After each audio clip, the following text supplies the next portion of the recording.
What is the best remedy? What is the best solution? What is the best modality? What is best? We often talk about it, seek it, project it, share it. Short story. There is a pharmacist. When he gets a headache, he goes across the street to a tea shop and gets a cup of tea or coffee. When the tea shop proprietor gets a headache, he goes across the street to the pharmacist and gets medicine. What's best for a headache? Tea, coffee, or medicine? To each their own. Something I learned recently from my brothers, Rajiv and Virji, that everyone is doing their best in their own way, and whatever they are doing is right for them. You may not see it that way. That may not be right for you. Since it is not right for me, out of the goodness of my heart, I project onto others what I think they should be doing because that is right for them from my perspective. Almost trying to practice the golden rule: do unto them what I would want them to do unto me. But what if I want to do unto them, or what I expect them to do in their life, is something that is just right for me? It is not right for them. So, for that, it is so essential to ask them what do they want.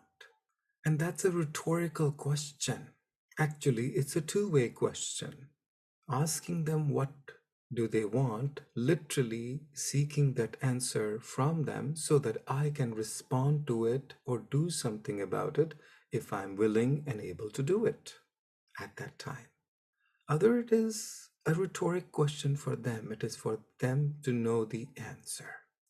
And when they are ready, they can come back to you or not. But it is their journey.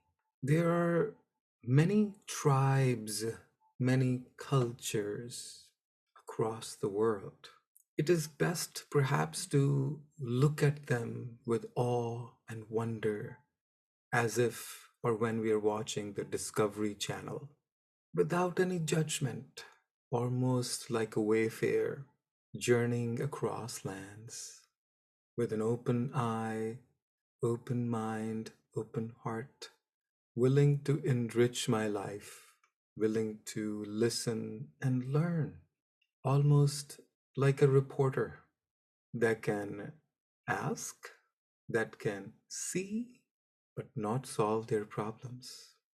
So, in the context of our work, there are so many modalities, starting from classic psychotherapy, so many healing modalities. For me, my conclusion is that Phyllis Crystal method, along with whatever we are getting on the inside, are sufficient for me and the people who sort of I travel with or who happen to travel along with me on this journey for whatever period of time.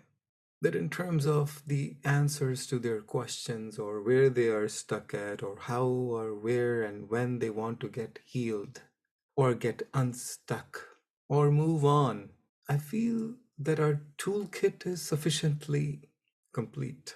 Mark the word sufficiently complete. We don't need every single nut and bolt in our toolkit because then it will be an entire shop and more. It'll become too cumbersome. Applying the 80-20 rule that 80% of the problems only require 20% of effort and 20% of modalities.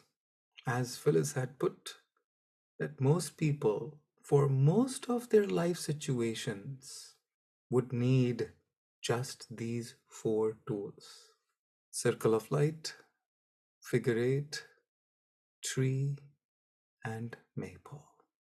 So, what does it mean to each one of you? Ask yourself this question: what removes my headache? tea, coffee, or a pill. Whatever works for you in your life is right for you. At this point, it may change or evolve tomorrow. Just because something else is working better for somebody else does not mean, may not mean, it is better for you at this time. Be happy, be satisfied with whatever is working for you. And most importantly, hug yourself and say, I love me, and really mean it. I really love me.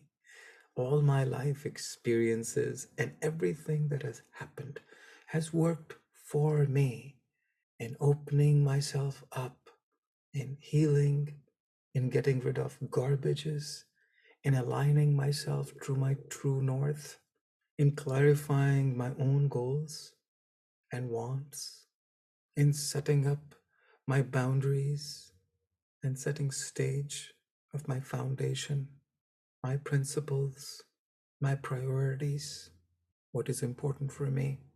All the past experiences have been sifting process, separating chaff from grain. Only I know what is best for me, and I absolutely love me.